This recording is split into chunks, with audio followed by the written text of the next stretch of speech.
Welcome to the Community Recreation Commission meeting for Thursday, October 6, 2022. We will call the meeting to order at 6:01. If everyone would stand for the Pledge of Allegiance. Of the United States of America, and to the republic for which it stands, one nation, under God, indivisible, with liberty and justice for all. Thank you. With that, I would need a motion to approve the agenda as submitted tonight. I'll make a motion to approve. Second? Second. Got that, Wendy? Any discussion? So moved. Thank you. An approval of the minutes from September 1st. I'll approve. Second? Second. Right. Discussion, we're good. With that, we do have a presentation tonight. We are going to invite Superintendent of Grosseal Township Schools, Ms. Valerie Orr. Thank you. Hi. Hi, everyone, and thank you for allowing me an opportunity to share information with you about Grosseal Township Schools bond proposal that will be on the November 8th ballot. So we appreciate very much the time that you're allowing us to speak to you today. I do have a PowerPoint presentation, and I failed to ask, is what you see up right here, is that being live streamed out, or am I being Yes, live it streamed is. out? So the PowerPoint itself, that's great, because it's more important to me that our community sees the PowerPoint than the smile that I have on my face today when I'm here with you. So we do have two proposals, one goal that will be on the ballot on November 8th. Two proposals have to do with upgrading facilities within the district and modernizing our buildings. The one goal is to provide a future-focused learning environment for all of our kids, and it's so exciting to see one of them here today. So the Board of Education is asking voters to consider two proposals totaling $72.39 million to address critical needs that we have throughout the district, as well as improve district-wide facilities. Last year, I became the superintendent on July 1st, and one of the first things we did was engage in a facilities assessment with Plant Moran Cressa and a safety assessment with safety experts, and both of those consultants came into the district and reviewed all of our facilities, looked for really helped us develop a 10-year capital plan, and most of the projects on the bond proposal have a shelf life of 30 years. So, but we really, I'm an education expert. I'm not a facilities expert.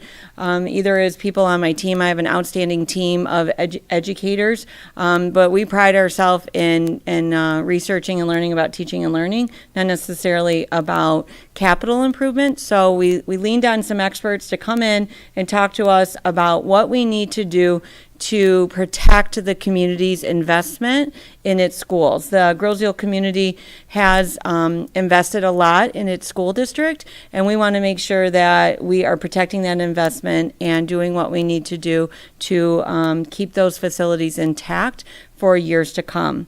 So there are two proposals. And that decision was made to split the proposals after we engaged in the strategic planning process. The reason for that is the first bond proposal was put together because we were able to package something with a $0 mill increase to our taxpayers on the island. So proposal one is $55.4 million. It would result in a 0 tax rate increase over the debt millage taxes levied in 2022.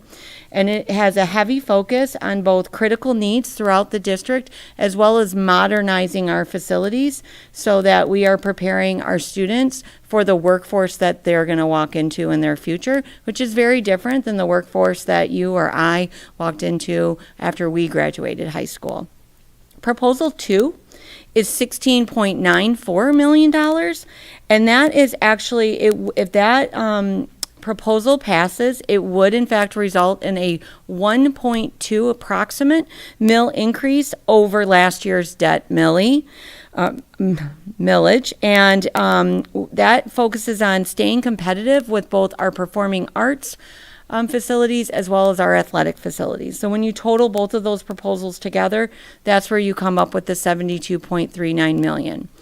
Now, we did a lot during the strategic planning process to survey our community. We wanted to make sure we were surveying all Grosseal residents, not just those folks with school-age children. So we sent out surveys to the community asking what they would support or not support in terms of investing in the school district. And what we heard loud and clear is that our community is very worried about an increase in taxes. So that is why we split the proposals and made sure that we at least had one proposal that is a 0 tax mill increase, and that is Proposal 1. And then Proposal 2, with that heavy focus on performing arts and athletics, we do have a need within our district to upgrade our athletic facilities, and we wanted to make sure that we packaged that with the lowest amount of a mill increase we possibly could, but while still meeting the needs of our students. We have 4 areas of focus with both of those proposals, both Proposal 1 and 2. The first area of focus is district right sizing. One of the things the school district has done a wonderful job of is the Board of Education has been great stewards of the community's money. And what we have seen and what we continue to see is a projection of a decrease in enrollment due to Wayne County birth rates, aging population on the island, many other reasons. We have lost a lot of students within our school district, and we're projected to continue to lose a lot of students in our school district. And our 4 school buildings are not 100% utilized. So when we took a real critical look at that, we decided that our Proposal 1 would indeed move us to 1 elementary school as opposed to 2 and maximize that facility. So instead of spending very limited general fund dollars that we receive from the state of Michigan, instead of spending those general fund dollars on maintaining 2 partially empty facilities, we wanted to maximize those dollars and put them in the classroom and make sure we're using those dollars for classroom use and for academic use for our kids. So we want to, but there also comes with a great academic benefit to bringing our 2 elementary schools together into 1 K-5 unified building, and I'll talk about that a little later. The other areas of focus include infrastructure improvements. So we want to create modernized, innovative spaces. We want to create STEM labs. We have an outstanding robotics program that we all are proud of at the high school, and they have a very limited facility that they're working out of. In fact, we should be really proud of the level of competition that those robotics kids compete at when we look at the facilities that they're actually using to compete. So we want to create a modern 21st century STEM space for those kiddos to utilize to learn about engineering practices, robotics, and all of the things that are going to be necessary in a 21st century workforce. We also want to create maker spaces. So the STEM labs will be at the high school and the middle school, and then we want to put a maker space at Park Lane. And the maker space is meant to allow young children the opportunity to practice the engineering cycle. So learn how to take an idea, build that idea, test it, look for problems, fix the problems, test it again. That's what we know great engineers do, amongst any other problem-solving approach. It's just not being about an engineer. And creating a maker space within elementary for kindergartners to be able to do that. And we're going to talk about really preparing our kids for a global society. Safety and security is our third area of focus. We're going to update security features to provide safety for both students and staff. The district has invested a lot of money over the years in upgrading our safety within the district, and there's a lot to be proud of. But when it comes to school safety, unfortunately, we learn something new after every tragedy, and we use that knowledge to continue to update security throughout the district. So that's why we brought in a security expert, people that study those tragedies, unfortunately. We also worked with our local Grosseal Police Department. They have looked at our emergency operations plan, and together with all of their help, we've put safety upgrades in the bond proposal as well. Then we have our technology, arts, and athletics focus. We want to update technology throughout the district. As you all know, technology changes so rapidly, and we need to make sure that we stay on top of that. We want to upgrade our auditorium. Talk about talented kids. We got some amazing talented kiddos that perform every year in both our play and our musical, on stage, and our band, our choir.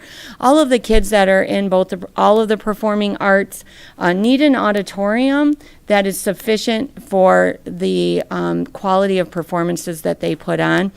And unfortunately, the last couple years, we've had to borrow equipment from surrounding school districts for our plays and musicals to even be able to go on. We also need to upgrade the seating in the auditorium, the lighting, the staging, the curtain. All of those things are in need of repair and upgrade. And then we also need to upgrade our playgrounds. Do you remember our playgrounds, Emma? They need some upgrading. They've probably been there since your mom or dad played on those same playgrounds. So we are working to upgrade our playgrounds at the elementary. Okay, so let's talk about proposal 1. And please feel free.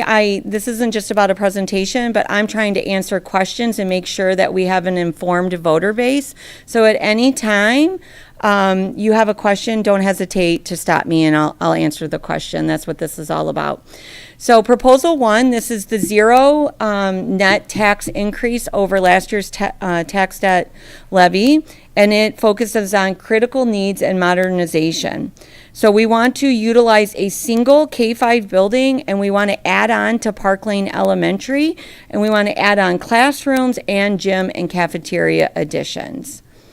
We want to construct a new outdoor learning area on the Detroit River right across from the middle school. I'm a little ashamed to say that I became the superintendent in July, and I think it took me to probably October or November of working with Plant Moran Cressa and our safety experts to realize that the school district actually owns the waterfront in front of the middle school. But once I learned that and our strategic plan committee got to work on that, we said, if we have that kind of waterfront access, why are we not using it for learning, for teaching and learning? So we have an outdoor learning space that we want to put out in front of the middle school. It will not just be used for middle school, it'll be used for all K-12 students so that they can access the water and the beauty of Grosseal for their learning.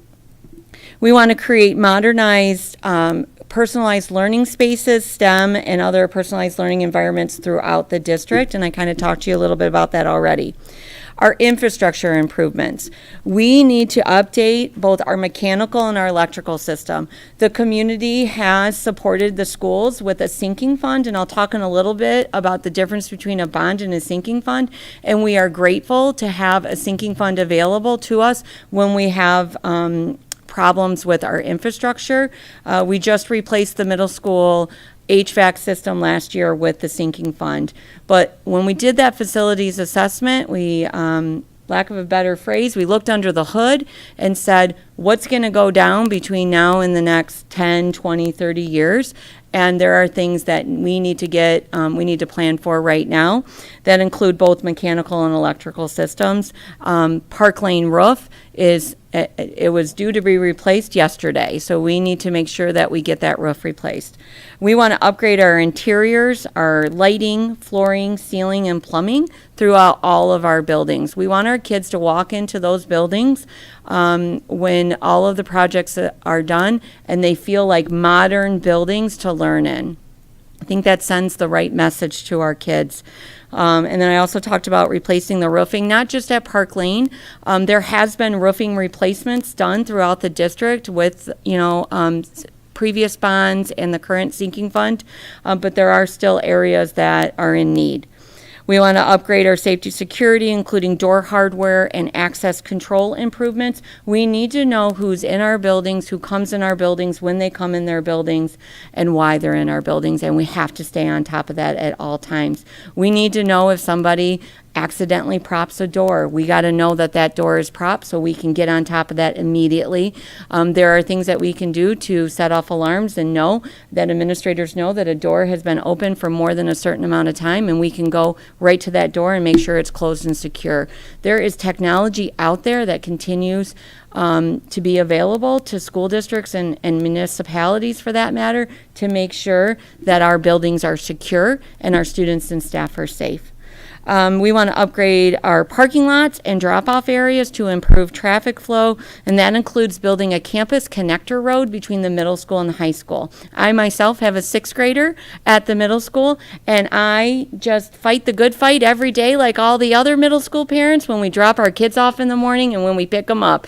And if I didn't have a middle schooler and I just decided I wanted to go somewhere at 2:45 p.m. on any afternoon and think I'm going to travel down East River, I realize that that's probably not the best route to go.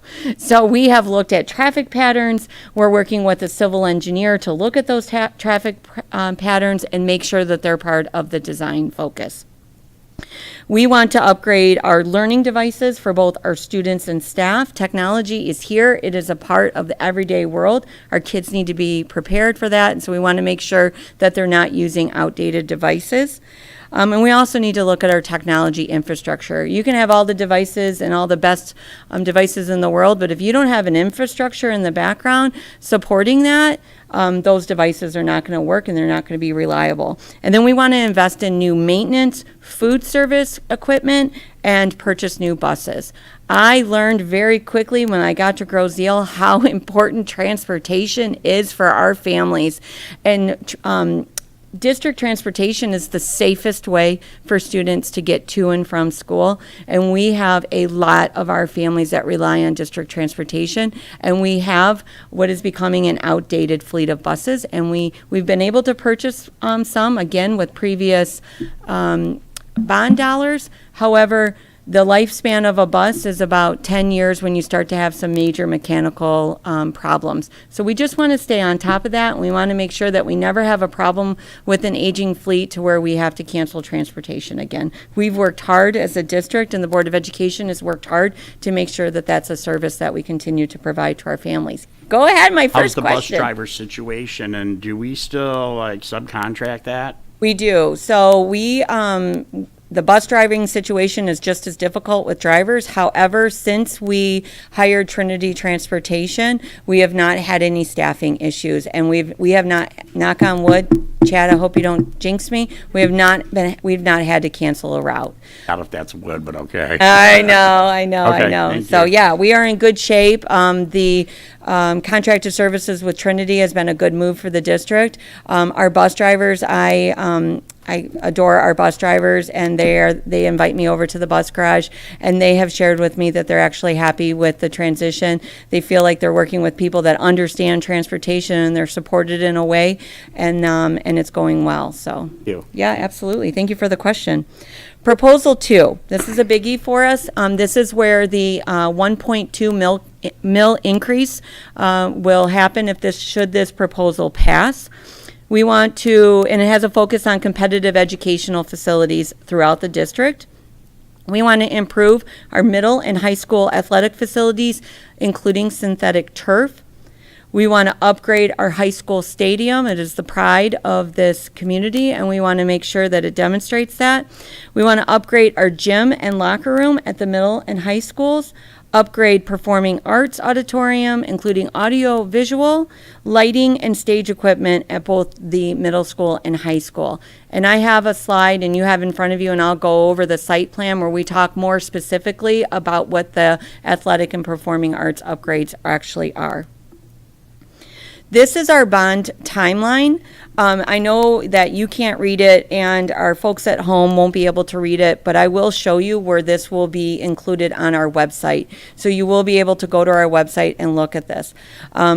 Our team, and again with the approval of the Board of Education, thought that the most prudent way to structure this bond would be a 3-series bond.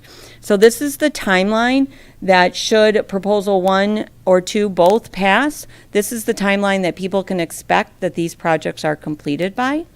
And the reason why it's a 3 series is because we cannot do $72 million worth of projects all at once and still run school. We don't have the capability of that, and we need to make sure that our kids can go to school every day. So we need to have a plan for what projects we're going to take on at what time, and make sure we have a plan for our kids as those projects are underway. If we were to sell $72 million worth of bonds right away, knowing that we could not do those projects, we would be paying interest on $72 million, and that would be a waste of interest, knowing that we don't need the money, with the money just sitting there. So if you think about it in terms of maybe a home improvement loan that you take, if you set up your home improvement loan, maybe a home equity loan, you want to do X amount of upgrades to your house, you don't go get all the money at once and start paying interest on all of that when you know that you can't work on the back part of your house until you get your kitchen done or whatever. So we're doing the same thing. We are only going to sell the bonds in 3 series. So we're only going to sell the bonds for the projects we're going to do for that series. And what that allowed us to do was save a whole bunch of interest, which allowed us to add more projects. Here's a couple of renderings. I'm always careful in showing renderings because I don't want people to hold us, things change during the design process. Like I said, we're working with a civil engineer to look at traffic flow and whatnot. So there's always changes that happen, but this at least gives you just a basic idea of that property on Park Lane. It doesn't actually, look like we can build enough space to have one elementary, but there's actually quite a bit of property there. And then again, when you look at our enrollment numbers and our decreasing enrollment numbers, we have plenty of space on that property to house our kids, our staff, and the parents that will be dropping off and picking their kids up every day. Okay, so let's talk about the academic benefits of a K-5 elementary. Obviously, we don't want to waste money on half-empty facilities, but this is huge to me as the superintendent of the school, with a very clear direction to increase student achievement in our school district, and I believe we can do it, and we're already making strides in that way. When you put all of your elementary students in one K-5, there are many benefits, academic benefits that come with that. So first of all, our kids have an opportunity to learn with other grade levels. We have kids that can be challenged by maybe second graders that are ready for 4th grade material, ready to work in 4th grade reading groups. We have 4th graders that have needs where they would be benefit with working with a 2nd grade teacher and their 2nd grade resources. Right now, we have what we have in terms of funding from the state. While we do have adequate resources in both buildings, I don't purchase 2nd grade materials for both buildings, and I don't purchase 5th grade materials for both buildings. So the ability for the flexibility for our kids to learn with one another from a K-5 perspective is going to help a lot.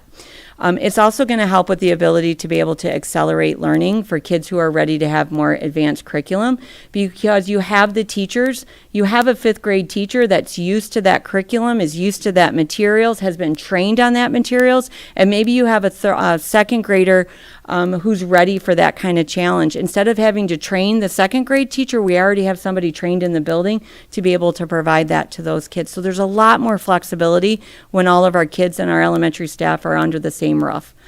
Student mentor programs. I don't know about you or what elementary school you grew up in, but I remember the highlight of my elementary experience was getting to be a safety patrol. And right now, being able, if we have our kids in one building, our 5th graders will be able to do things like that. We'll be able to do reading buddies, math mentor, safety patrol. We'll be able to create opportunities for our kids to be role models for others within their community. And that's a really great thing for kids to be able to experience at a very young level, what it's like to be a servant leader. You are all obviously servants of your community. That starts very, very, very young. Special education services, shared support services, and increased engagement time with special teachers. I'm going to talk about that all together.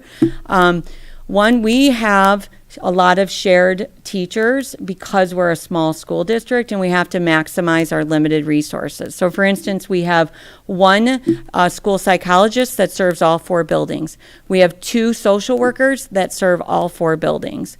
We have 2 interventionists, 2.5 interventionists that serve 2 of the 4 buildings. Our specials teachers, we have a music teacher, PE teacher. All of our specials teachers serve both elementary, and they travel between the 2 buildings every day. All of those people that I'm talking about, reading specialists that are specially trained to work with kids that are struggling to read, they spend time in their cars. Our specials teachers, all of them are spending time in their vehicles. Now, the island isn't huge, but I'll tell you, any great elementary teacher, which we have lots of, would take 15 minutes with a kid and do miracles with them. That 15 minutes, 10 to 15 minutes that our staff is spending in a car traveling from building to building is better utilized working with a kindergartner who's struggling to learn their letter sounds. So that's what bringing them under one roof can do in terms of just being able to maximize that. And then you have the kids that their favorite time of the day is PE, or it's STEM, or it's music class. And this is going to be an opportunity, instead of those specials teachers, again, being in their car traveling from building to building, they'll have more time to be in those specials classes. And then certainly special education services. We have a lot of room to grow and to improve when it comes to our special education services in our school district. I'm the first one to say that. And this is one way that we can maximize the special education services that we have and get our kids with IEPs, get them in front of special educators more often because, again, they're not traveling in vehicles. Here's our athletic facility site plan. I'm just going to run through this real quick, but we do have this on our website. I know I have a limited time, and this is your meeting, and I feel like I'm probably already almost You're there. fine, you're Am I fine. okay? Yeah, All you're right. So I'll kind of go through this. It starts with synthetic turf at our multi-purpose field, which is the high school football stadium. We call it a synthetic or a multi-purpose field because when you put down a synthetic turf, you've now significantly increased the amount of time our marching band, our lacrosse players, our community, everybody else can use it because you don't have to worry about the wear and tear on the grass field and then it being ready for a game the next day. We are planning on putting in new bleachers, both home and away, at the varsity stadium, new chain link fence. Both our varsity softball and varsity baseball fields will get synthetic turf in the infield. And then they'll have grass outfield, but the grass outfield will have all new irrigation put in and grading. New dugouts at our baseball and softball fields. New scoreboard. New press box. New asphalt. New lights. New protective netting. We're going to renovate the high school weight room. A new ticket booth. And then where you see a future multi-purpose space, we're calling it that because we have a lot of ideas and need to work with the architect on how that's going to actually, what that's going to actually look like. But where it is it's located right behind the administration office there. And what we're hoping is that you can think of it, it's a space for the middle schoolers to use during the day. Middle schoolers need to get out of that building, need to get a fresh air, and they need a recreation space out there. So that area there, you can kind of think about it as big kid recess. That's the best way I can put it. And, maybe it's an asphalt, maybe it's a blacktop. Who knows what it's going to be, but we have money set aside to create a space for our middle schoolers to be able to use to breathe some air and to have some movement, which this is a great commission to talk about with that. I'm sure you guys understand that. And then again, you have the access road pointed out there between the high school and the middle school to help with traffic flow. Here's our estimated cost breakdown of the 2 proposals. And then here is the local districts that have millages that were passed in the last couple of years. $75 million is a whole lot of money. And so what we wanted to demonstrate was the fact that it costs money to have these kind of upgrades, and it costs a lot of money. I get pictures, parents send me pictures of, fields located in other districts. I've gotten lots of pictures about the Woodhaven facilities and whatnot compared to ours. But this is how those districts did it. They did not do it with the general fund. We don't have the capacity to do it with the general fund. They passed bonds within their community. So, for example, Allen Park passed a $74.2 million bond in 2021. Grosse Pointe passed a $111 million bond in 2018. Novi passed a $185 million bond in 2019.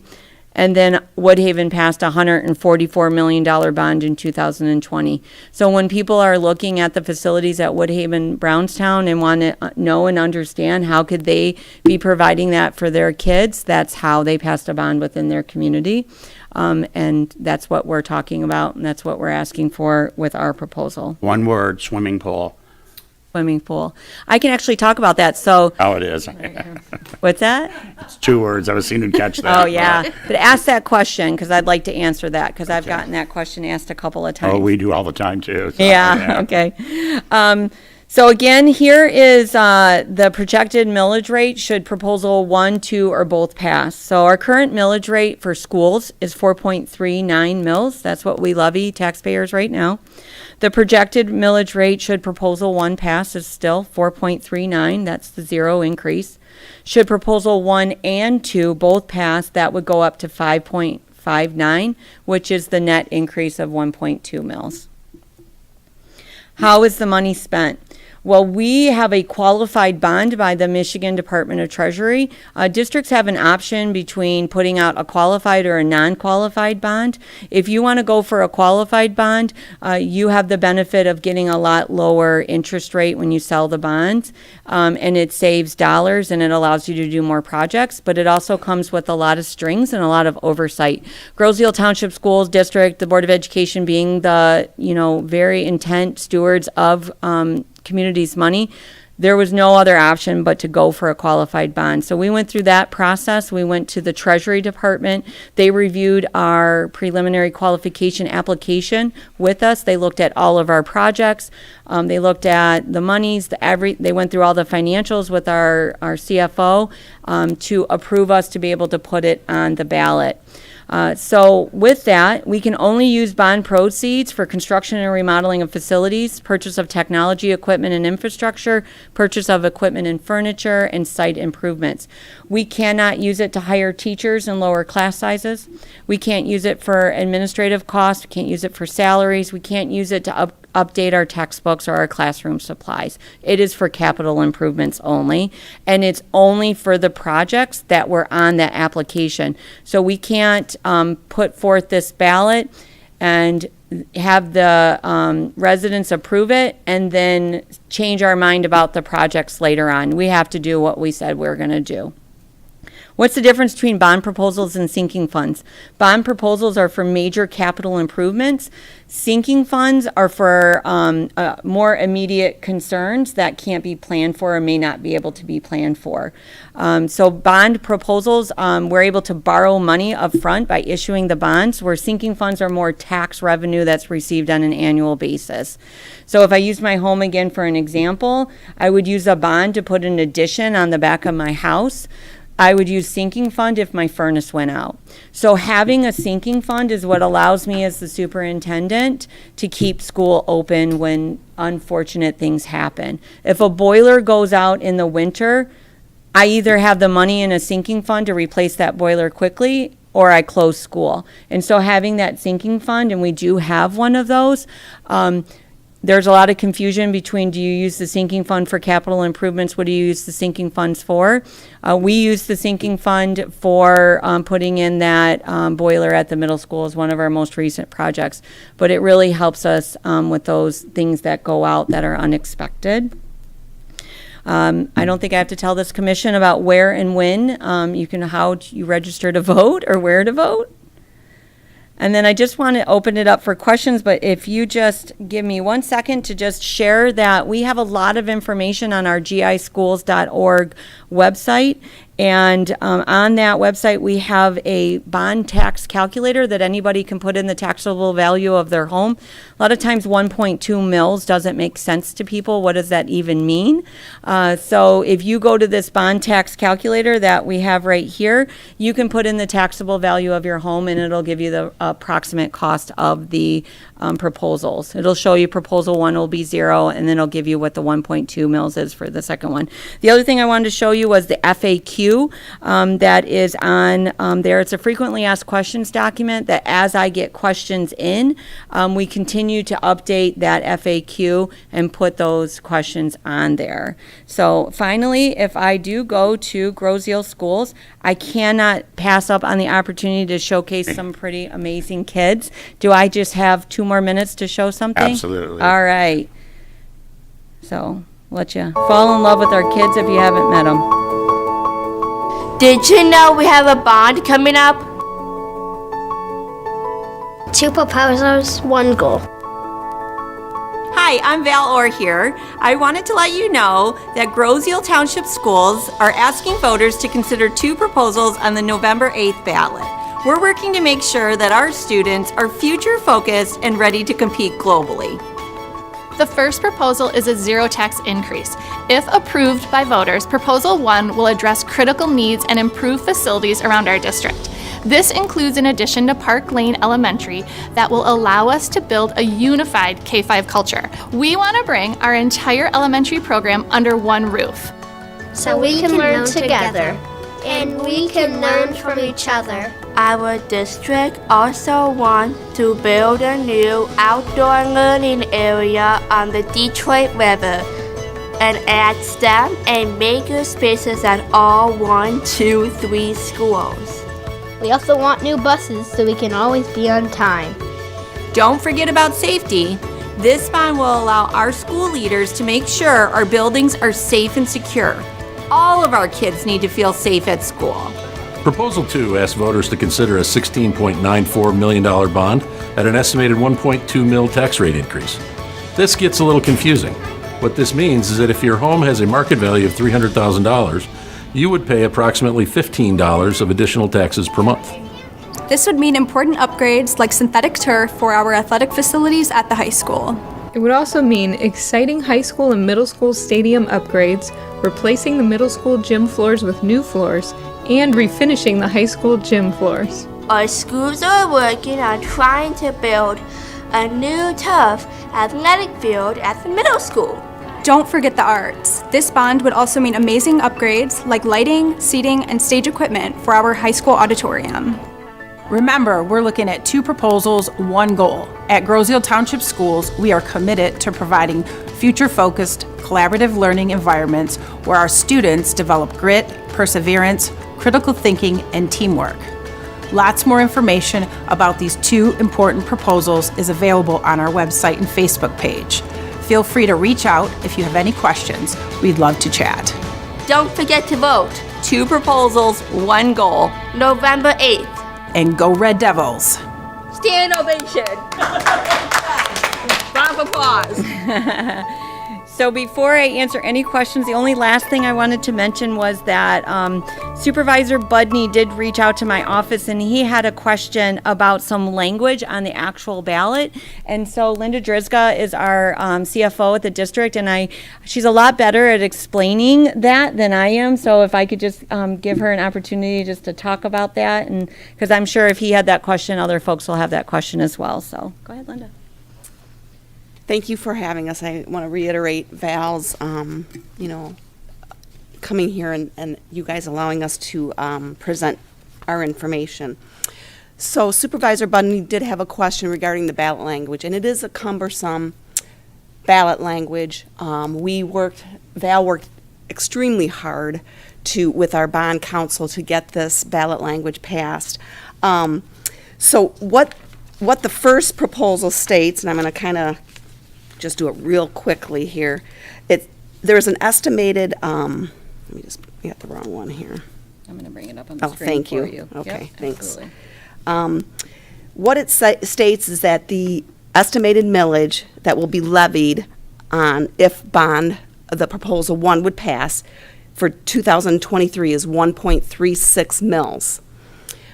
But that is a 0 mil increase over the prior year's tax levy. Now, how that happens is that the district had 3 debt bonds. 1 dropped off or was paid off in May of 2022, so now we have 2 bond debts that we're paying off. In order for us to keep that 0 mil, which is 4.39 that we're being levied right now, we would allocate 1.36 of that 4.39 to the new bond or the new proposal, and then the difference between the two would go for the difference between the new bond and the 4.39 is going to be, I lost my notes, is going to be spread between the two remaining bonds that we currently have. So as I said, it's the 4.39 is now being split between two. If this bond proposal passes, it would be split between the three, but it would remain at 4.39. And 1.36 of that 4.39 will be for that new bond. And then as the bond language goes, or the ballot language goes on, it says the estimated simple average annual millage anticipated to be required to retire this bond debt is 3.56 mils. So I think there was confusion as in one area it says 1.36, and then it comes down and it says it's 3.56. So the 1.36 mils is for that first year, and then the 3.56 is actually the average. What we're estimating the average is going to be over the life of this new bond, which is a maximum of 30 years. So as I said, it's a little confusing when you see these two different numbers, but that's what's happening. We've retired one of the bond debts, and now if we replace it, we're going to allocate those bond payments between those three bond debts, and 1.36 will be for that new bond. Okay? All right. That's all I have for you, unless you have any questions for me. Thank you, Linda. Yep, you're welcome. Swimming pool. Thanks, Kevin. Yeah, so I thank you for asking that. I have been asked why our proposal doesn't include a swimming pool, and the quick, easy answer is when we did that survey last year, it was the overwhelming response that we received from the community is that they would not support a tax increase. So if we were to put a pool in our bond proposal, there's no way to avoid asking for even more of a tax increase. So what we did, and honestly, the lack of support about a tax increase is the reason why we split apart our bond proposals. We have very critical needs that need to be addressed within the district, and we wanted to package a 0 mil increase because that's what our community told us in those surveys. So what we also heard, though, during the strategic planning process is the parents of our students were really asking us about our athletic and our auditorium, and so we said, why not at least try? Why not at least put it out there and see if the community would support a small increase? And we didn't want to go much higher than the 1 mil. So adding a pool to that list. So the focus was on, we have limited money to ask for. We want to be good stewards of money. If we're going to ask for any type of increase, we should work on the facilities that we already have, and not necessarily look to add another facility to our school district. Now, with that said, should the community change its mind later on in future surveys, there's no period at the end of that sentence. Nobody's saying no to a pool right now or anything like that. We just really looked closely at the survey results that we received and really appreciate, I think, do you remember how many 1,200 surveys we received back? I mean, anybody that knows anything about surveying individuals, you get more than 300, you're excited. We got 1,200 responses to our survey. And when you get 1,200 responses, you need to make sure you're listening to what the folks have to say. And that is honestly, I want a pool for our kids. I know our board would love a pool for our kids. We know the community would love a board for our kids. But people only have so much money. And so we packaged proposals based on what we thought the community would support. And they're very expensive. Oh, well, we know all about that. Other questions? I do. It's brought up, somebody asked me, what about the state's lottery funds? And then I Googled it, and it said that we've got more in the past year than we ever had. How do they allocate that for the districts? I'm so glad you asked that. And that might be a whole nother presentation, but the short best answer. Now, if I answer it and Linda answers it, she can give you an hour-long answer. I'm going to give you layman's terms, which is When the state started the lottery, what they did, all the lottery so we get money based on a per pupil basis, and we get a certain dollar amount per pupil. That dollar amount only changes when the state legislature, as part of their budgeting process, decides that they're going to increase it. The lottery money just goes into a big pool of money, school aid fund that they have at the state, and then they use that to allocate it. But what they did is once they started getting more lottery money, they reallocated other monies that they used to put into so a little bit of a rob Peter to pay Paul situation. So as the lottery funds increase, there's not any direct correlation that money comes directly to schools. And another presentation that I would love for Linda and this probably be better served at a township presentation, is to really help our community understand what Proposal A did to the funding of our school district. When people hear about COVID dollars or the largest increase in state funding ever received, they're talking about school districts, not that are not Grosseal. We're considered a hold harmless district because back in the day of Proposal A, we were funding our schools. This community was funding its schools at a higher tax or at a higher rate than other. So what they've really tried to do over time is bring the schools that were funding their schools at a lower rate, they've tried to equalize it. Well, with that, for every $2 more that those schools got as an increase to their state aid, we only got $1. So we have historically received increases from the state that are not even at rates of inflation. And it's been a real challenge for this community, and it's a lot of the reason why the facilities and the things that you see. So the fact that our kids are outperforming the state average on a yearly basis all the time and continue to succeed in the ways that they do is a testament to this community. It's a testament to the staff of our school district, and it's a testament to the parents and the kids of the school district, because it certainly is not because we've received the kind of funding that we should to actually educate our kids. Kevin, you have any questions? Just real quick, on athletic, is the intent to use the current high school field as the main high school athletic field? Not necessarily, because we're gonna put turf on the middle school soccer, so that's gonna become the soccer stadium, but definitely the soccer team will be able to use the high school stadium as well, yeah. Keith? Marissa? No questions. Stacy? Wendy? Emma? Ethel? Uta? Kim? Thank you all for your time. I really much appreciate it. Thank you. This loops Thanks for the next 30 days too. This will loop for the next 30 days on Okay, TV, that's so fantastic. Thank you and so much, Absolutely, everybody. absolutely. We appreciate it. Applause. We did. Thank you. All right, public comment. My report, chairpersons, I would like to remind everybody that Stacy will be running the November meeting on November 3rd because I will be out of town. We did cancel our December meeting for the holidays. Kim O'Farrell, director. Just a couple of little things. If you're interested in winter storage, we are accepting those applications and registrations for winter storage at the marina. The golf course is still open for golf. It's been beautiful. We've been actually pretty busy. Just a heads up, our golf carts are... Is your mic on? Starting over. There you go. If you're interested in winter storage, you can give us a call. We are accepting the applications for winter storage at the marina. Golf course is still open. Our golf carts go back last week of October. I believe October 27th will be the last day for carts, but we will continue to remain open for walking.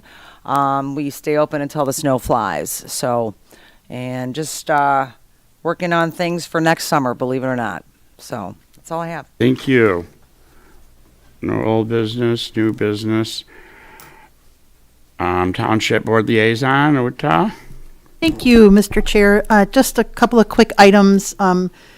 Just to reiterate, the reason we had invited the school superintendent to speak to us was to inform the community of the facts surrounding these millage requests.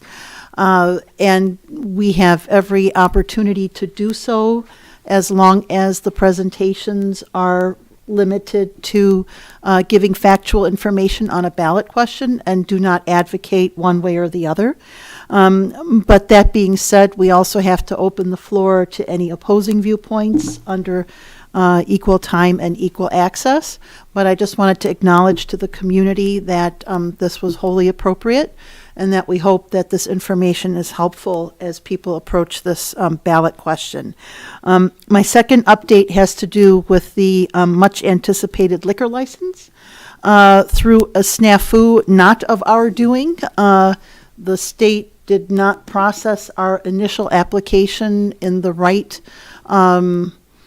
column, let's just say, and we were denied because they did not process it for a community seeking a license for a golf course. And so we had to reapply. I signed that paperwork on Monday, and we have every belief that now it will get reprocessed. We don't know when we will hear, but we do anticipate that there should be no further problems. I just wanted to give you an update on exactly what happened and why. And that's it for your liaison. Thank you. Kim, do you want to put those fall events up there, please? Let's not forget that this coming Saturday is our big fall festival at Centennial Farm. It's $5 per person. Wow, that's some poster. Mr. Chair, can I also just real quick add, on Sunday is the Grosseal Fire Department open house. It is. What are From the noon hours? until 4. Noon so till 4. I want to invite people. There is no charge for that, but it should be exciting. Please come on down, and thank you. Oh, please fit, because I don't have that written down because you have the poster. Hey, Mike, can you come out here? Isn't that knob that turns right there? I'm turning it, it's going up and down, that's it. Uh-oh. The other way, yep. There you go. There we go. There you go. This coming Saturday, 1 o'clock, Centennial Farms. $5 per person. You get cider and donuts. There's hay rides. There's everybody, all the kids walk away with a pumpkin. Petting zoo, right? It's a big face painting. That's all included with the $5 entry fee at the farms. Cider and donuts. I said cider and donuts. Yay! And Wednesday, I'm sure Ethel will brief everybody on this. Wednesday, October 12th is the senior luncheon, right, Ethel? Yeah. At 12:30, and I don't know what the menu is, but I will be there. Next Friday and Saturday, October 14th and 15th, we want to welcome back the 6th annual Paint the Town Red. The event starts at 3 o'clock on Friday. Wendy, you want to give me an update on the food truck situation, please? Sure. We have 5 different food trucks that will be there. We have Galindo's, Auburn Cafe, Fruitful Fudge, and we have Poke Your Way, and then we also have a new one called Top Dog. And they are gourmet hot dogs. There's 28 different gourmet hot dogs that they do. How They many? might be doing 28. But they might be doing some chicken wings possibly, or chicken tenders and fries and things like that too. But they're excited to come out. And I know that the DDA does not do their meetings live, so I want to give a shout out. If anybody's still trying to get a vendor form, you can reach out to Ross Guerrero at Township Hall. And he's the new DDA director. Shout out to him. I know they're in the middle of installing all the new art sculptures down Macomb Street, which are interesting. I love them personally, but get ready. That's also for a kids mart too. So if there's any Yeah. kids that want to set up and sell things too. And there's no charge for the Kids Mart. We have a market on Saturday, October 15th. Lots of live music and more. Thank you for paying. Yes, Kevin. Correct. Friday it starts at 3, and then the parade is at 4, and then the 30. I think it's 4:30. Okay. Yeah, and I talked to Ross. He is going to release a full schedule within the next day or so. So that will be going on social media on the DDA page and rec page as well. I've had a few calls. Where do I find the parade application? I posted that on our social media page as I talked to the schools today. So you can print one out, but return it to the schools. Yes. This The is a school schools are homecoming. doing yeah. the parade. Stacy Metzger is doing it. Yeah, yeah. Stacy's got that under control, so there was a couple calls coming in with that, so I wanted to answer.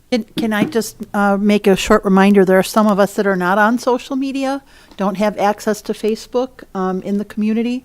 So should they call you? Should they? Well, absolutely. They can call the office. Ross is working very hard down at Township Hall. We've had lots of conversations. Yeah. Great team effort here. He's so easy to talk to. Chad, Wendy, all you guys, we can, answer those questions on the phone. Absolutely. Yes, Uta, you should be there. It's going to be fun. I'll be there. Good, and I will be at the fireman's thing on Sunday. Kids' spectacular golf outing. Kim. We have 4 more spots available. It is $14. The kids come at 10 a.m. They're dressed up in their costumes with their parents. They play 9 holes of golf. There is a surprise at each hole, like in a pumpkin bucket for the kids.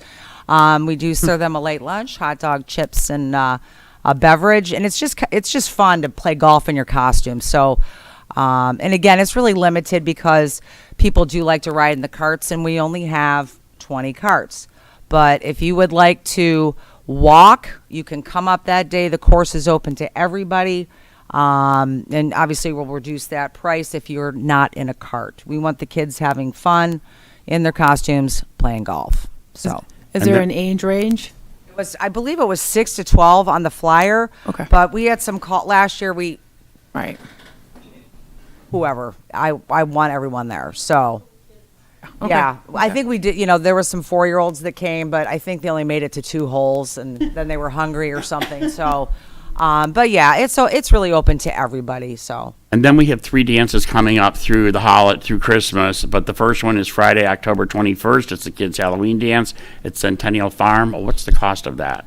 It's grades 3 to 5 3 as to 5. well. Right. We're Gotcha. doing that age range was a lot more successful than we did. We tried the older kids and they didn't want to come dance. So we're sticking with the little guys. They did well with the first one. They liked the Halloween one. We just kind of lost them after that. But. So. And then Saturday, October 2nd is our big Halloween parade on Macomb Street with trick or treat on all the businesses. So make sure you come down Saturday. The parade's 10 a.m.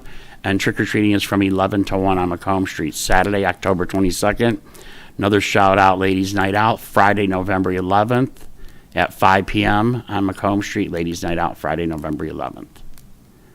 I think we're good. With that, I'm going to say our DQ bingo this past Saturday night was a huge success. It was nothing but smiles and fun, and thank you for everybody that attended bingo this last Saturday. Stacy Damman. So we've gone out for bid for the restaurant at Water's Edge, and you can find the RFP online on the rec website. And there is no update currently on the Luton lease. We're still working on it. Thank you, ma'am. Yeah, a couple of calls about that. It sometimes even with the website, the RFP for the restaurant, I have hard copies also in the office for those. I know we keep them here as well. I know Mr. Farrell puts that up. So if you are interested in possibly leasing, currently Smokies right now, we are out for RFP. It is online. Submissions are due October 27th at 3 p.m. At Township Hall. That's when the RFPs will be opened in our public forum and documented. Once I receive those RFPs, I will bring that all back to the commission for review, and we will have a discussion about how we move forward. So. Okay. Stacy, you good? Yep. Okay. Keith Fusinski, Rec Properties, please. Yeah, we got for the farms, the fence, phase 1 is almost done. That's the small paddock by the red barn. In about 30 days, you're going to start phase 2, and that's the large paddock out front. I want you to give a shout out to what you're doing at the VFW Hall, too. Well, I was going to wait until individual comments because I have a list. Okay, all right. I can go through it now. No, wait till individual comments then. I will wait. Just don't forget individual comments. All right. Wendy and Emma. School liaison, Emma Batz. Spirit Week is coming up this week, and Monday is Sports Day. Tuesday is USA Day. Wednesday is Neon Day. Thursday is Country versus Country Club Day. And Friday is GI Day. Tuesday the 11th, we are opening up our school store, and we haven't had that since COVID. And Parents on the Patrol has been very, very successful.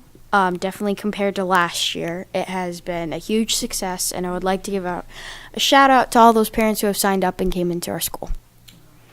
Thank you. Do you want to tell us what this is? Me? Oh, you? Okay, Yeah. Emma's doing her report. Thank you, Emma. Wendy? Yeah. You want me to just say that first? Go ahead, no, it's. Okay, so I just wanted to give a congratulations to the girls golf team on their recent Huron League championship and then their regional championship. Congratulations to the boys tennis team on their co-league championship, and then the varsity equestrian team on their district and regional reserve championships. They are headed to the state finals on October 12th. Congratulations to the Grosseal Marching Band. They took first place in their division at the Carlson Invitational on September 17th. Wishing them lots of luck as they compete at the Southgate Invitational this coming Saturday. Homecoming week is next week, so lots of GI spirit all week long in all 4 schools. Lots of different days that the kids are dressing up, like Emma shared. Parade is at 4:30. The game's at 7 against Riverview. Come out and support your Devils. We have food trucks, as I mentioned before, on Friday and Saturday. And then prom is at the high school on Saturday. Powder Puff game is on Monday, the 10th, at 6 o'clock at the football field. Please come out and cheer on our junior and senior girls, and hopefully we'll have some cheerleaders on the sidelines too, hopefully. The senior class is doing a shoe drive. They're looking for new and gently used shoes and cleats. You can drop them off at the high school, the middle school, Meridian, Park Lane, and also the CVS on the island, Island Athletics, and Island Goods. All the shoes are going to support micro entrepreneurs in developing countries, is what they told me. I'm not sure. Yeah, as well as to raise money for the class of 2023. Both Park Lane and Meridian had their Watchdog Nights last week, and both were a huge success. The Watchdog program has officially begun in both the schools. Parents on Patrol, like Emma mentioned, is ongoing in the middle school. We're still in need of parents, grandparents, aunts, uncles, community members to sign up for a shift. It's a great way to be a part of the middle school community and give back. If interested, please let me know or look for the sign up. I have a sign up genius that I've sent out on Grosseal Now, GITS, and then my page as well. It's just a 4-hour shift, but we really could Don't be use looking at folks. me like that. I was looking at my microphone. Okay. Yeah. We really could use folks to come in and help. And everybody who's come in has had a great time. So anybody interested, please let me know. PAT has a new spiritware sale that's starting tomorrow and will run through October 31st. Be sure to check out the new wares available. You can go to www.simply-gray.com. And then a big thank you to the schools, and definitely for me personally, for bringing back in-person parent-teacher conferences for the fall. Many parents have missed being able to meet the teachers face-to-face, and they are actually going back to in-person, which is nice. And then lastly, which is what you see up there, PAT is sponsoring a fun run this year. We've not had one in a few years due to COVID. This year, it'll be on Sunday, October 30th at Meridian Elementary, and the theme is Monster Mash. GI students and staff members are free. All others, it's $15 for the mile run and then $20 for the 5K. Anyone interested can check out PAT's Facebook page, but please be sure to wear your costume because that's the theme this year. What's the path for the run? So you typically leave the middle school, and depending, the one is like just a short mile through Right. the woods, like by the soccer fields, and then the other one you go further down, and then down to Grow, and then down through South Point, and then come back around. I just know it's a commonly asked question when. Yep. Yeah. And there'll be a map and. There's a map. Well, and then we also have a gentleman who's Keith that's on his bike and leads the way. and then, so people don't get lost. You? Oh, no, not you, Not that husband? my Keith, Oh, my your Keith. husband. That leads the way, but then also, Builders Club partners with us, and then we have different Builders Club, different Builders Club kids that will be stationed throughout the course, cheering people on, and then just making sure nobody takes a wrong turn.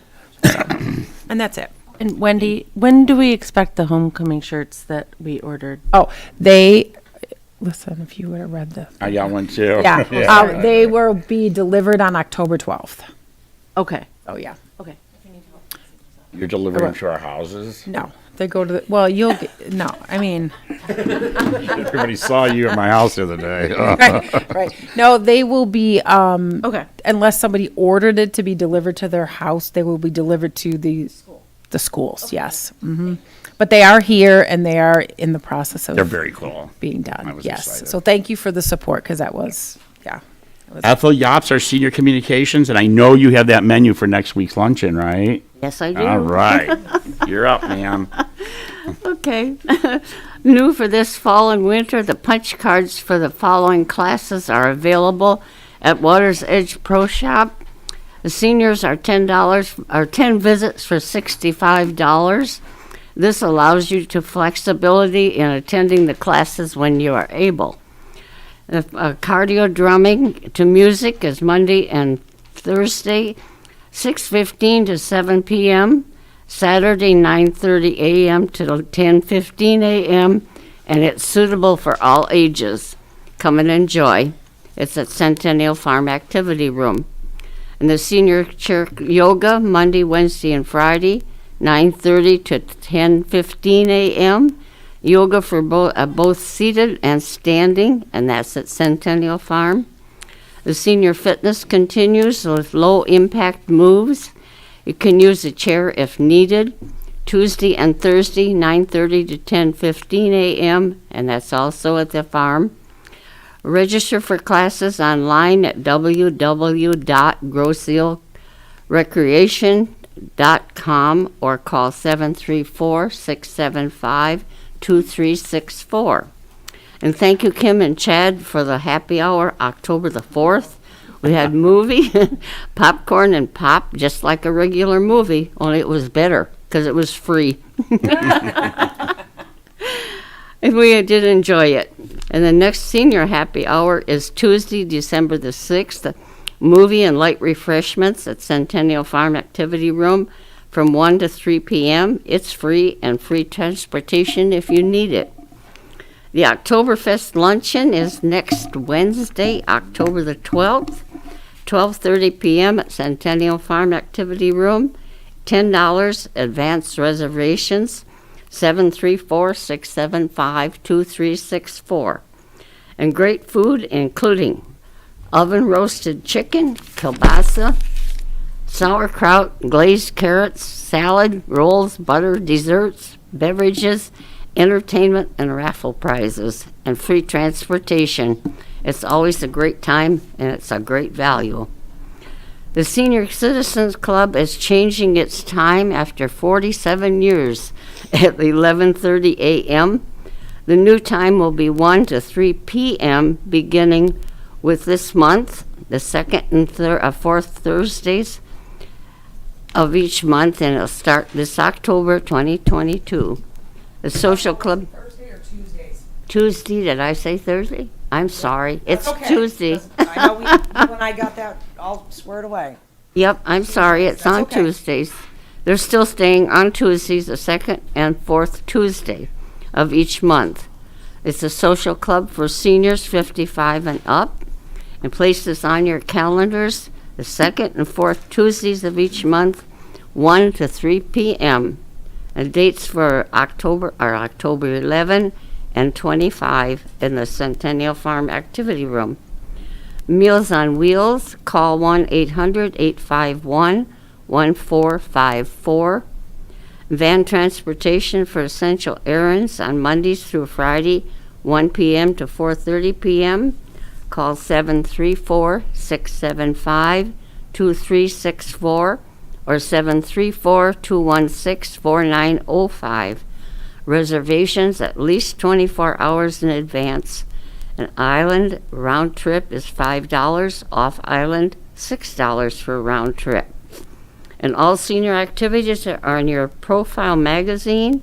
Retain it for references. Also, it's on Facebook if you have it, and online at www.grossealrecreation.com, or in Grosseal Cable, Comcast Channel 12, and WOW Channel 10. That's it. Thank you. Thank you, Ethel. All right, our only action item tonight is to vote and approve to seek RFPs for Grosseal Recreation Department Program Guide, which is basically, we do it every year. We look into things, 2 years or something, and it's the profile magazine, just maybe go back to the format where it's just the recreation magazine and not things. So with that, Kim, any discussion about this? Oh, wait, I got to put a motion out first. I would need a motion, please. I'll make a motion. Second? And now for discussion. Okay. I'm gonna come up there.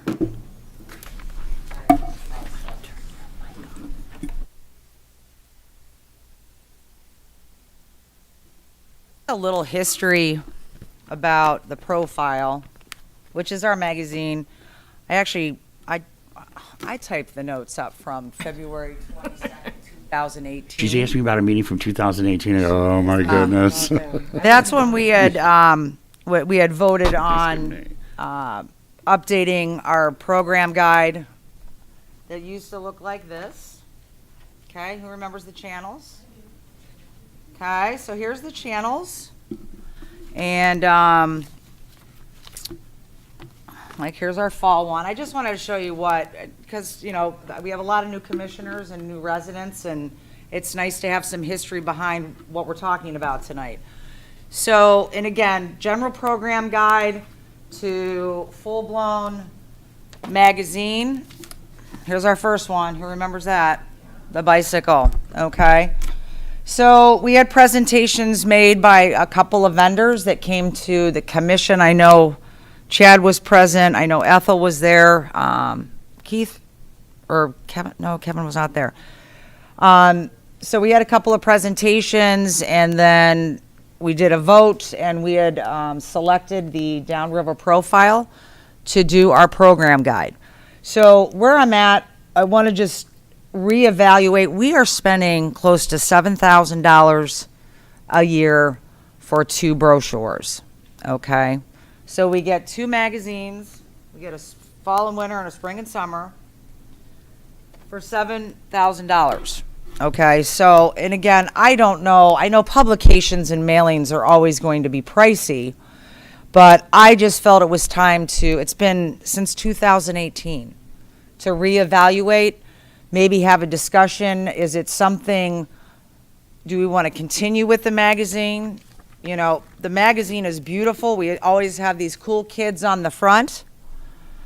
But what the hard part with residents that have talked to me, it goes in the garbage. Okay, and I hear that a lot. People are actually following social media more now than before. But the thing that sticks in the back of my head is our senior citizens and not following the social media. So the other issue is we share the magazine with all these other people. And rec is now this much. And the magazine, and it's great articles, don't get me wrong. They put a beautiful, beautiful book together. But what concerns me is, are we getting buried in the book and we're paying a lot of money for the book? And I just want to ask the commission to reevaluate. Let's take a fresh look at our publications and get some new bids. And maybe possibly do we go back to our own book? This was in existence for a very, very long, everyone knew Channels was rec, and here it is, and it stays on the kitchen table. So that's kind of where I'm getting a lot of feedback from residents, and that's why I want to reevaluate. I love our magazine. I love working with the profile people. Love it, love it, love it. But we have to start looking at cost. And when I say in 5 years I spent $35,000 on magazines, it's something to think about. I think the printing inside too is like, when you go back to the old channels, it's like all like newspaper print. I do like the way the new one is gloss, and you're not getting your fingers. What's that on the back of the magazine? Oh, wow. Remember, with channels, Yeah. was just rec. There's nothing else in it. Who did How do you that? really feel? Right. Who did that? Was I was so excited. I have them. I can't remember the name, but I'm gonna obviously reach out to them. But again, when you prepare an RFP, as we've done with the restaurants, as we've done with the farm fences, that's the appropriate way to go out for bid. So I'm gonna prepare the bid of what we would like in our book. Obviously, I want to have some discussions, and I'm going to be writing the RFP. I would like to possibly bring that back in November so all the commissioners can read the RFP, because this is our book. It's not my book, it's our book. And we may say, we like this, let's not change. Okay? But I think it's worth a discussion. I think it's worth an RFP to explore other options at this time. And that's what I'm looking for the commission to vote on tonight. But again, I will not release the RFP without approval from all of you, which would be next month. Any questions for Kim? I have a question. Yep. So does that cost include the shipping charges or the Yeah, postage? that includes the mailing. So it's roughly about $3,500 per book. That's what it costs us. Just to let you know. Okay? I remember the presentations from the 3 that showed up last time, and It was, we don't want anything just shoved someplace. We want an actual little magazine that's ours, and yeah. and again, since this bicycle, I mean, it's a beautiful magazine. I mean, we've seen them all there, What's the deadline, the timeline on that? If we go out for RFP, when do they start on the new one? I know we are getting questions about spring, summer already. Right. So, timeline, spring and summer, I'd like our brochure to hit the community at the end of April, first week of May. That's the goal. So we do have some time to do this.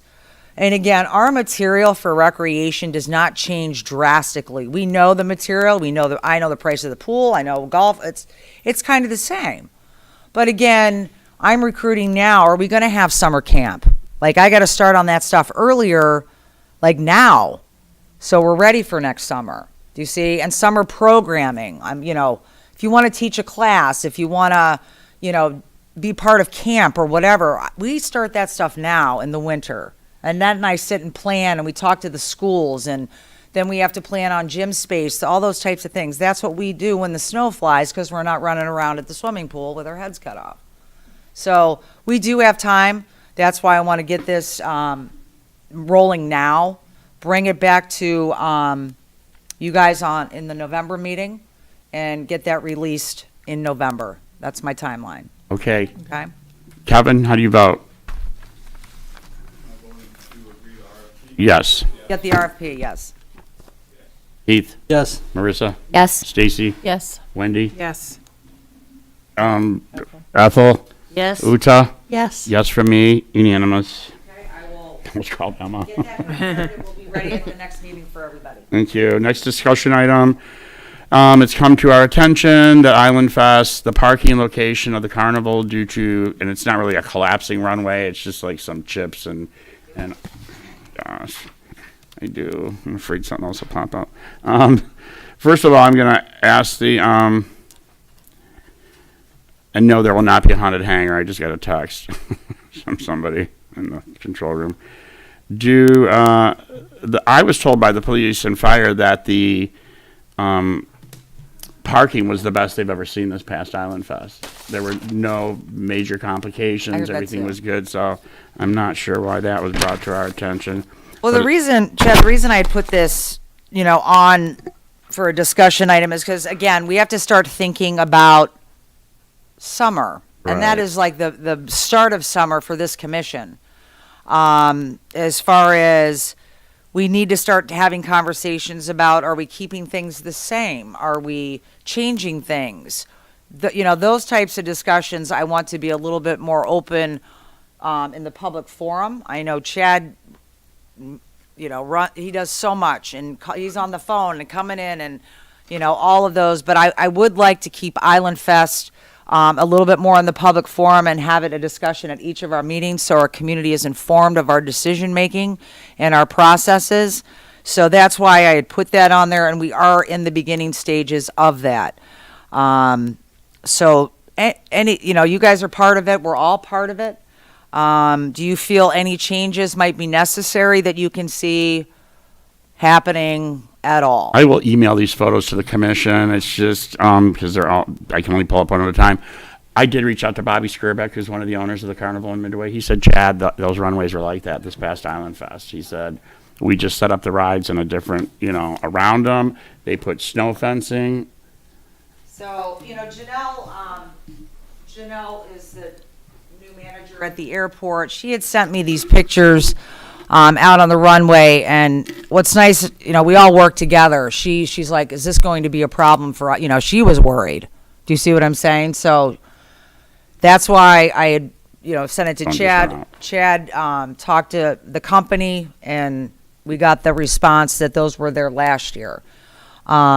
And what did they say they did?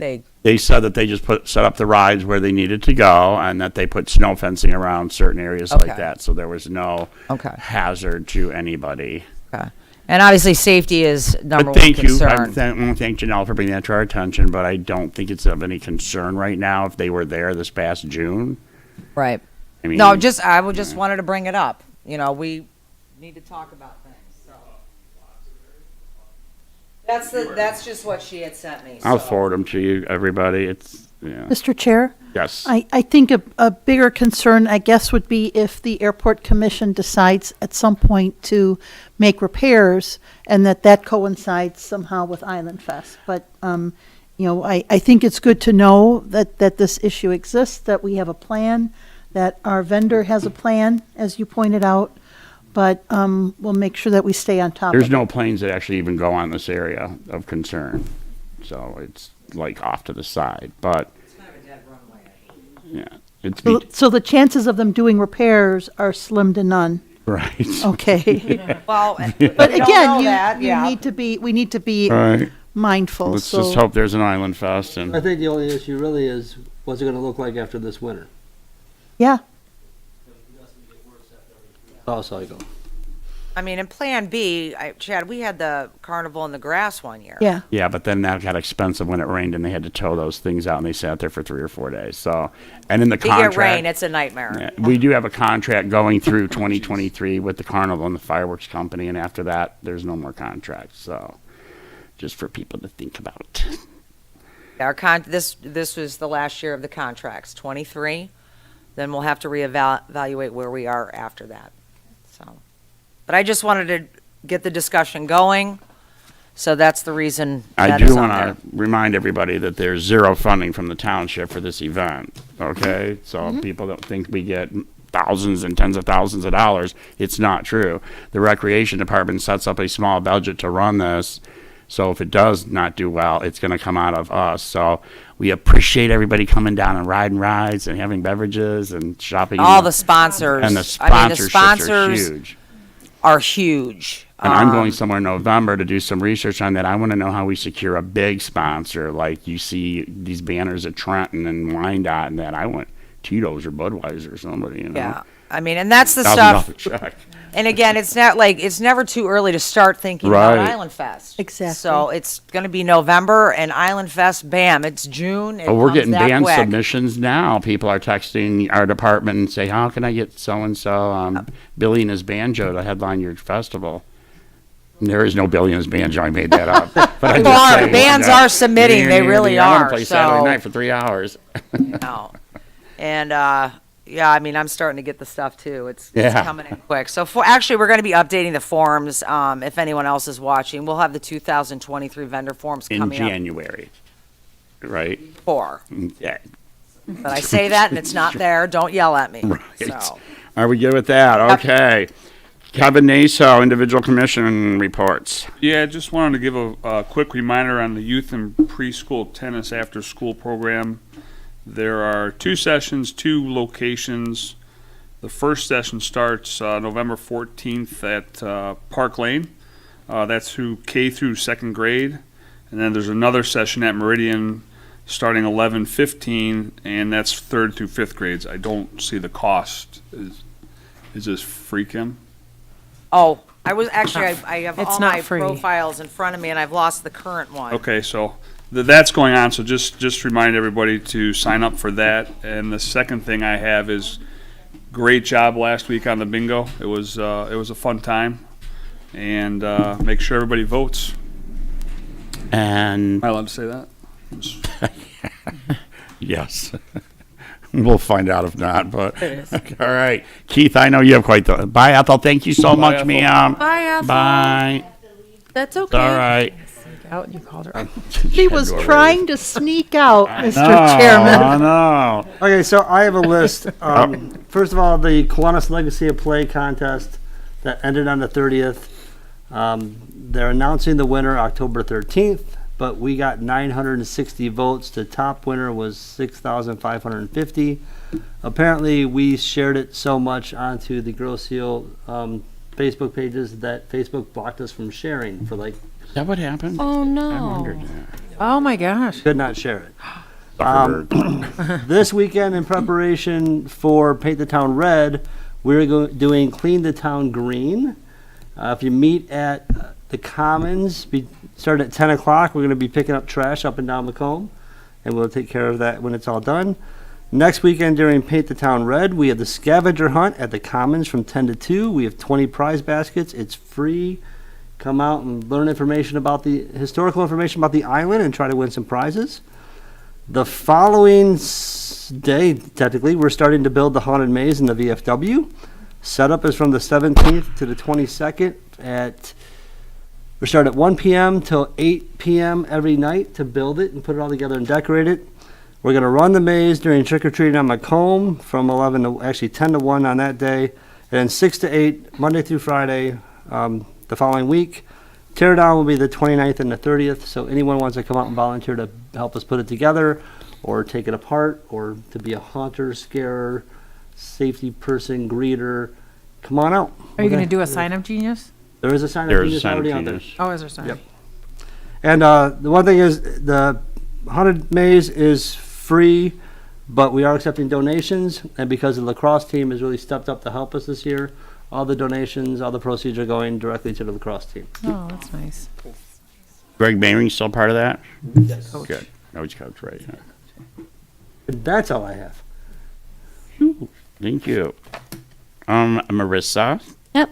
So as Kim mentioned, we are currently working on our spring and summer program guide, and we're looking for instructors for programming in areas of fitness, the arts, special workshops, and we're looking for instructors for our summer day camp. So if anyone is interested in running a class or a workshop or participating in the summer day camp next summer, please email Kim directly.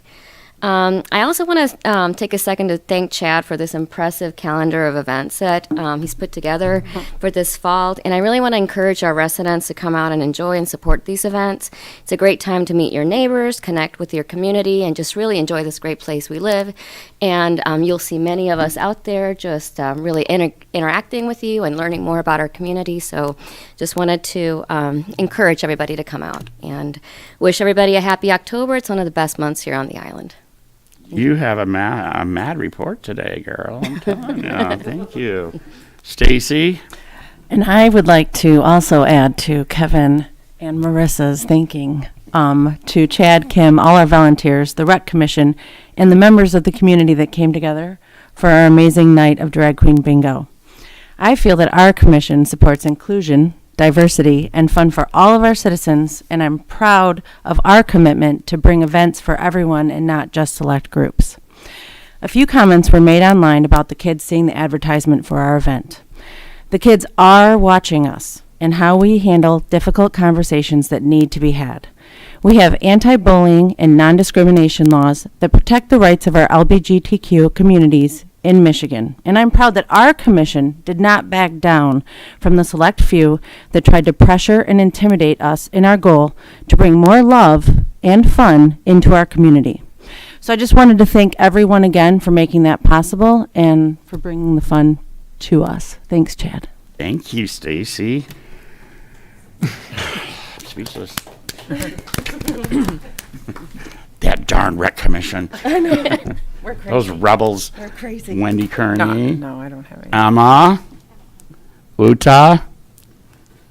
I am delighted, Stacy. Thank you. I just want to say two things. Fire Department Open House is this coming Sunday, October 9th, from noon until 4. There's going to be hot dogs, a bake sale.